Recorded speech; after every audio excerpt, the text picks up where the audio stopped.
Umali. Sa iba naman pong balita, tuloy na ang pagpapataw ng 12% value-added tax o VAT sa toll sa mga expressway sa unang araw ng parating na buwan na ng Oktubre. Ngayon pa lang dumadaing na ang mga grupo ng transportasyong nakatutok. Si Maki Pulido.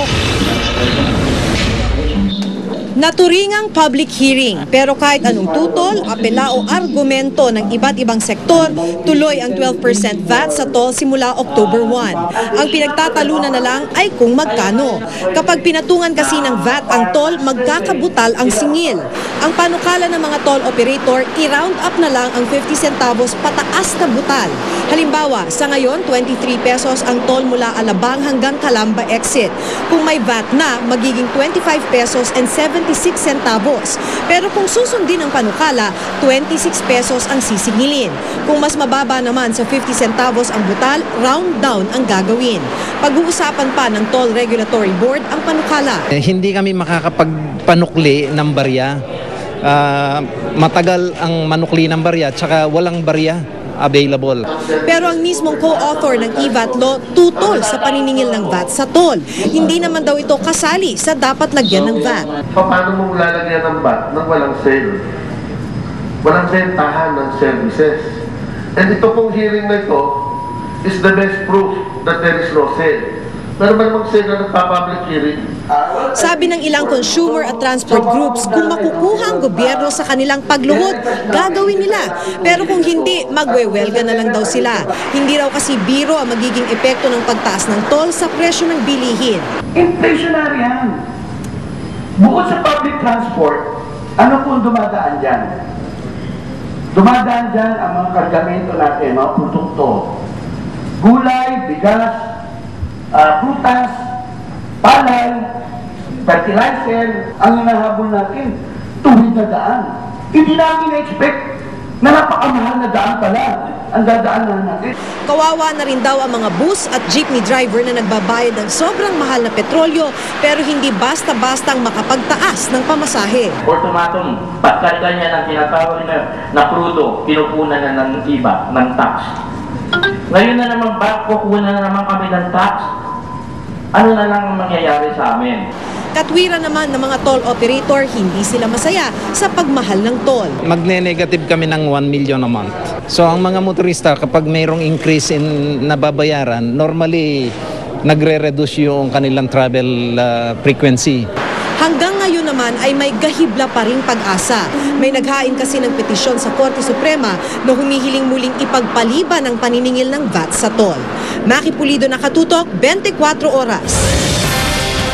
Sa puntong ito, kausapin po natin live si Juan Manuel Marquez mula sa Manila Hotel at babagalan po namin ano po ang aming pananalita para lalo kami magkaintindihan ng maayos ni Mr. Marquez. Good evening to you, Mr. Marquez. Good evening too. How are you preparing for your third fight with Manny Pacquiao? Yes, this is very important fight for me, and I will already start for 2 months training, and because this fight is very important, is very dangerous too, and I start to training for this fight. Pacquiao is now the 8th Division World Champion. How confident are you that you can defeat our world champion? Yes, I know Pacquiao is a great fighter, and I need training very hard for November 12th, and I feel ready. I feel ready because I know him, he know me, and this November 12th. The people watching a great fight. Mr. Marquez, you mentioned that you are now familiar with the speed and the energy that Manny Pacquiao possesses. Yes, What do you think is your edge or advantage over him? No, the edge is not important in this moment. I think when you training very hard, when you have the preparation, that's very important. The edge is not important because I take care myself, and I know important for me the edge. Thank you, Mr. Marquez. My partner, Mike Enriquez, wants to ask you some questions. Okay. Buenas noches, señor Juanma. Buenas noches, good night. Sí, ¿cómo está usted? I feel great. I feel very happy being here again in Philippines. Have you rested since you arrived this morning? Yes, I ran this morning, and right now I feel tired. Okay, tired. Just a few questions. You said in your press conference, you remember earlier in the City Hall in Manila with the mayor, that you drink Yes, your urine as vitamin. yes. Excuse me. HBO has a photo of you getting ready to drink. Was that your urine? I think. You really drink your urine for vitamin, for strength, senor? Yes, it's a good vitamin for me. I have 5 years. I take my urine. This is a long time I'm doing. Okay. I do it, and it's a very fine vitamin for me. Okay, do you drink this only when you have a fight, or do you drink this even when no fight? Only I fight. Only for when you 3 fight. months. Yes. Oh, okay. What will be the difference between this fight with Manny Pacquiao on November and the first 2 fights you had with him, where the results were mixed? No, this is a important fight for me, because Manny Pacquiao is a great fight, and now I need to wait. I need to train very hard, my speed, my strength, and I need to take my vitamin. Your vitamin. Are you training more now for this fight than the first 2 fights you had with Manny Pacquiao, Senor Juanma? It's the same time, 12 weeks. Same. No, Yes. no additional training for this fight. No, the same training. Okay, what is your opinion about that fight that everybody is waiting for but has not happened yet between Manny Pacquiao and Floyd Mayweather Jr.? I think the people said everything. The people said he wants to see the Manny Pacquiao and Mayweather fight, but the November 12th is first of all. The November 12th is a day important for me. I don't know what happened, but I looking for the victory. Okay, last question maybe. This morning I interviewed you on the radio. I asked you what round you will beat Manny Pacquiao and if there will be a knockout, and you said you don't know yet at this time. Do you have an idea already? No. Huh? I don't like talking outside the ring. I like talking in the ring. But I need to train him very hard. I don't know what round. I don't know if decision, or I don't know what happened. But right now I'm training very hard for November 12th. Okay, finally, I'm giving you a chance to give a message to your amigos aquí en las Filipinas, en todo mundo. Señor Juanma, go ahead. Yes, I love all the Filipinos people. The Filipinos people are a great person, and I want to say hello everybody and good night. Okay, good night, rest well, muchas gracias. Thank you very much. Thank you. At mga kapuso, ang makakasama naman natin ngayon ay ang tinaguriang pinakamagaling na boksingero sa buong mundo, pambansang kamao ng Pilipinas, kongresista ng Sarangani, Manny Pacquiao. Congressman, magandang gabi po sa inyo. Buenas noches, Mike. Tu también. Okay, Congressman. Nagte-training na kayo ngayon. Napaaga ba yung training ninyo dahil sa balitang maaga nag-umpisa ng pagsasanay si Juanma?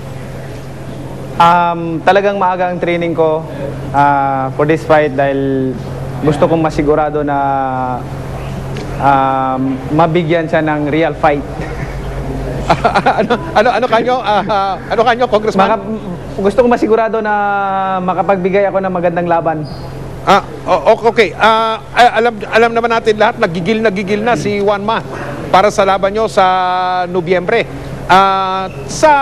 Ayaw niya magbigay sa amin ng prediction, basta ang alam niya lang mananalo siya eh. Ayaw niya magbigay kung anong round, kung may knockout o decision.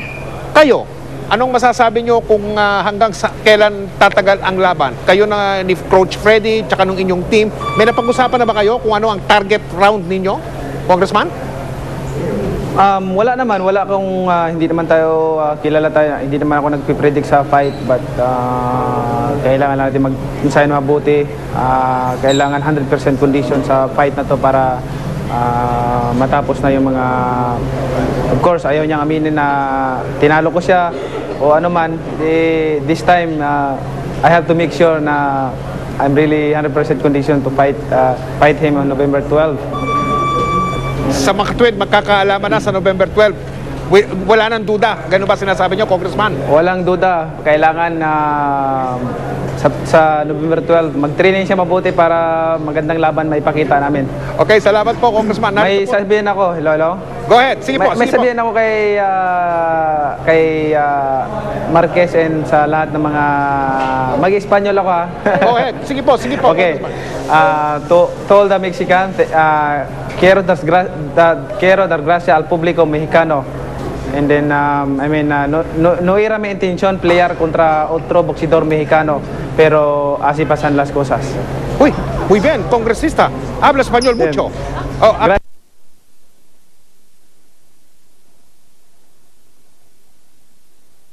Gabi sa'yo. Good evening, Congressman Manny. Okay.